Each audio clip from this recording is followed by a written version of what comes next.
எனக்கு லீவு போன முதலாளி 26, 27 அந்த நேரம் எவ்வளவு ஒரு முக்கியமான நாள், நீ லீவு கேட்கிற அப்படின்னு. முதலாளி நான் உன்கிட்ட 18 வருஷமா வேலை செஞ்சு நிக்கிறேன், எனக்கு 2 நாள் லீவு கொடுத்துரு அப்படின்னதுக்கு, இல்ல இல்ல அப்படின்னா நீ பண்ணினா உனக்கு போனஸ் கொடுக்க மாட்டேன், வேலையை விட்டு எடுத்துருவேன்னு. நீ வேலையை விட்டு எடுத்தா நீ போனஸ் கொடுத்தானா என் தலைவன்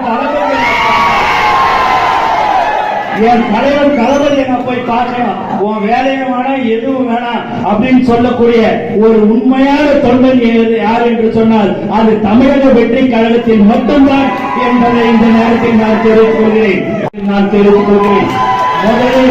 முதலில் குடும்பத்தை பார்க்க வேண்டும், அதில் அடுத்தபடியாக தொழிலை பார்க்க வேண்டும்.